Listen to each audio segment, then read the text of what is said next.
kulan wanaagsan daawadayaasheena qiimaha leh. Musaaracada waxaa lagu tiriyaa in ay tahay mid ka mid ah kuwa ugu caansan tartamada ciyaaraha ee dunida. Sidoo kalena waa mid qadiimi ah taariikh ahaan oo waqti dheer la soo ciyaarayay. maadaama ay waqti badan soo jirtay wax badan ayaa la horumariyay oo la casriyeeyay. waxaana la gaarsiiyay heer ay aad u jeclaadaan oo ay taageerayaal u noqdaan boqolaal milyuun oo ruux dunida oo dhan. ciyaarta musaaracada caanimadeeda darteed ciyaarta kaliya ay dhinaca shacbiyadda ku tartamaan waa tan kubadda cagta oo ay ku xiran yihiin dadka ugu badan ee ciyaaraha iyo tartamada xiiseeya. sidaas darteed ciyaarta musaaracada waxaa la dhihi karaa waa ciyaarta labaad ee loogu shacbiyadda badan yahay marka laga soo tago tan kubadda cagta oo kaalinta koowaad ku jirta. laakiin su'aalaha taagan ee ka guuxaya maskaxda in badan oo naga mid ah isla markaana loo raadinayo jawaabo lagu qanci karo ayaa ah: musaaracadu ma mid dhab ah baa mise waa mid la jilay oo aan dhab ahayn? feerka iyo haraatida la isla dhaco ee aan shaashadaha ka daawano ma mid been ah baa mise waa kuwa xaqiiqo ah oo wax walba sida aan u arkayno ay u dhacayaan? haddii ay jiliin tahay, tolow sidee baa loo jilaa? yaa hawshaas isku dubarida oo jiheeye ka ah?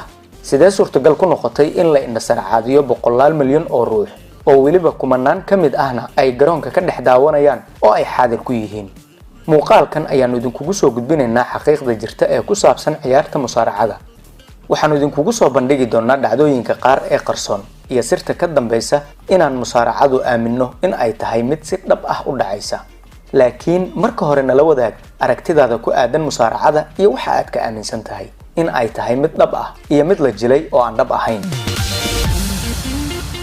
marka hore aan kuu soo bandhigo ciyaarta musaaracadu waxa ay soo martaa 5 heer oo kala duwan. ta koowaad ayaa ah qorsheynta cidda garsooraysa ciyaarta oo go'aaminaysa natiijadeeda. in badan oo naga mid ah waxaan u haysanaa in ciyaartu ku bilaabato si iska caadi ah oo cid ogna aysan jirin qofka ama kooxda guuleysan doonta oo natiijada la ogaado oo kaliya marka ugu dambaysa ee dhamaadka ciyaarta. sidoo kale mararka qaar waxaanu aragnaa muran, booto iyo cadaawad xun oo la isu muujinayo waa inta aysan ciyaarta musaaracadu bilaaban ka hor. laakiin xaqiiqdu waa mid taas ka fog. wax kasta waa la qorsheeyay, lana og yahay ilaa dhamaadka sida ay noqon doonaan. xitaa qofka guuleysan doona iyo kan laga guuleysan doono waa arin si cad loo qorsheeyay oo la isku og yahay. wax kasta oo xargahaasi dhexdoodii ka dhacaya waa shaqo uu qorsheeyay, nidaamiyay, isla markaana isku soo dubariday ninka lagu magacaabo Master Mark Mahon. Mark Mahon waa ninka musaaracada caanka ku ahaa oo u dhashay Mareykanka kaasoo madax ka ah golaha maamulka ee hay'adda musaaracada adduunka.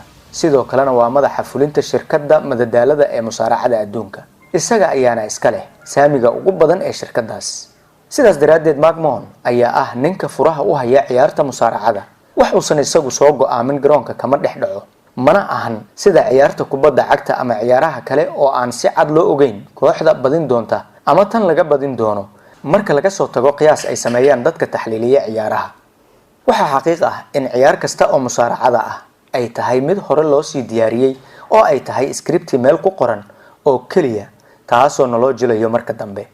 xitaa garsoorayaashu waxa ay ku qasban yihiin in ay la socdaan go'aanada la soo qorsheeyay iyaga oo markasta la xakameynayo lana nidaaminayo dhaqdhaqaaqyadooda iyo go'aanada si aan looga leexan wixii la soo qorsheeyay oo jiliinka ku saabsan.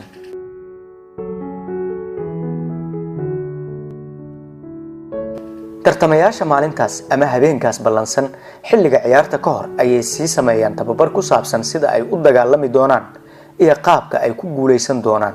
kaliya ujeedka ciyaarta waa in lagu farxad geliyo daawadayaasha ku tixan.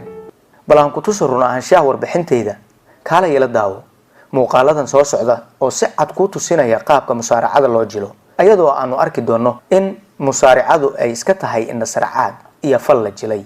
bal daawo muuqaalkan.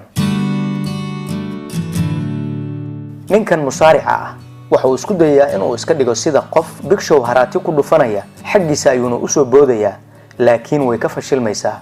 u fiirso, markuu iska dhigayo in uu big show wax ku dhuftay, big showna warba uma hayo waxa gadaashiisii ka dhacaya. xitaa mar labaad ayuu boodayaa ninka musaarica ah si uu u muujiyo in uu big show haraati ku dhuftay, laakiin si sax ah wax uma dhicin. big showna weli waxba kama warqabo. waxaa qasab ku noqotay in uu mar saddexaad ku celiyo oo uu big showna la fahmay. ugu dambeynna sidii nin ay jug ku dhacday oo kale ayuu istuurayaa.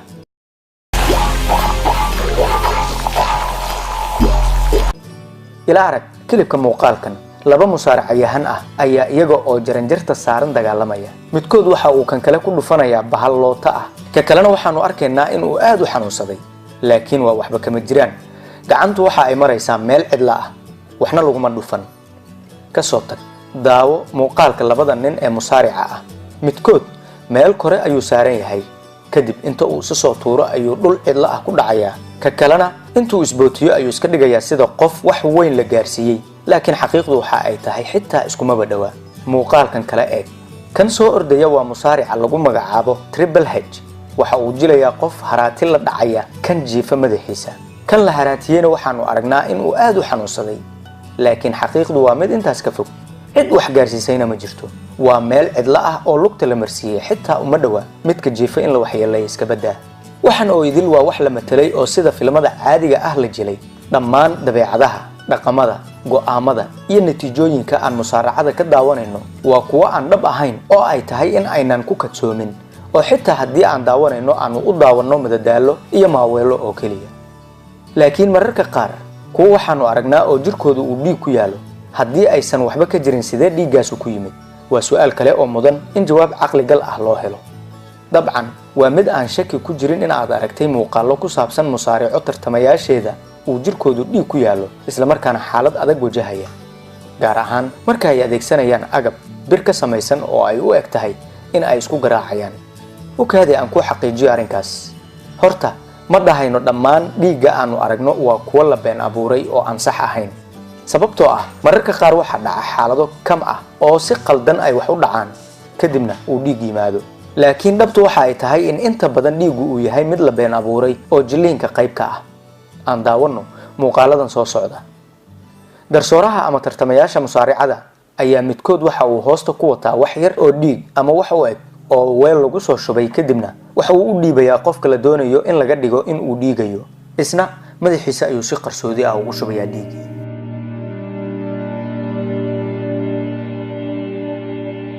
muuqaalkan kale eeg, waxaa ka soo muuqanaya garsoorihii musaaracada oo mid ka mid ah tartamayaasha si hoose ugu dhiibaya weel aad u yar oo lagu soo shubay dareere dhiig loo ekaysiiyey. xoogaa yar kadib, tartamihii loo dhiibay weelkii uu ku jiray dareeraha dhiigga u eg ayaa la muujinayaa in madaxa looga dhuftay walax bir ka samaysan. kadib gacantiisii ayuu madaxiisii la aadayaa isaga oo dareerihii kor isaga shubaya si loo jilo in uu dhiig ka yimid. aaladaha iyo walxaha biraha ka samaysan ay isku adeegsadaan, codadka iyo shanqaraha la maqlo inta ay musaaracadu socoto, iyo dhammaan waxyaabaha ka dhex dhacaya xayndaabka musaaracada lagu ciyaaro waa kuwo la soo dhoodhoobay oo jilliin un ku socda. shanqartaasi xooggan ee garaacista iyo qaylada isugu jirta ma ahan kuwo xaqiiqo ah, ee waa kuwo si cad loo jilayo. marka uu musaaricu rido feer ama haraati, waxaa la maqlayaa jug ama shanqar wax garaacis ah, laakiin run maaha waxaasi la maqlayo. sidee shanqartu run u noqon kartaa? kan wax garaacaya lugihiisa ama gacmihiisa midna ma gaarayaan jirka midka uu garaacayo. laakiin waa dhab oo waa arrin isweydiin mudan, xaggee buu ka imaanayaa codkaasi aan maqlayno ee feerka ama haraatida u eg? shanqartu meel kale ka imaan mayso, ee kan iska dhigaya in uu wax garaacayo ayaa marka uu gacan qaado uu lugna dhulka ku dhufanaya si ay shanqar u samaysanto oo jug loo maqlo. badanaa farsamayaqaanada fadhiya qaybta farsamada ayaa kusii dardara shanqaro, feer iyo laad si dadka loogu qanciyo in dagaalka meesha ka socdaahi uu dhab yahay. musaarica ugu xoogga iyo tamarta badan xitaa uma dulqaadan karo haddii ay ku dhacdo waxa aan arkayno ee feerka, haraatida ama sabaaxadda ah, sababtoo ah ma jiro qof ay bini'aadanimadu wax kale u dheer tahay.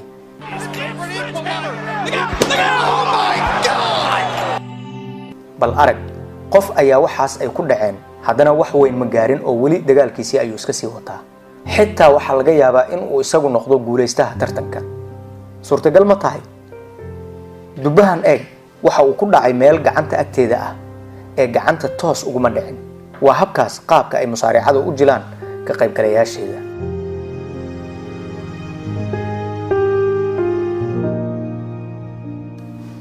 ugu dambayn, markii aan daawannay waxaas oo muuqaalo ah kadib, waxaan filayaa in aynaan weli kusii adkaysan karin in musaaracadu ay tahay mid xaqiiqo ah.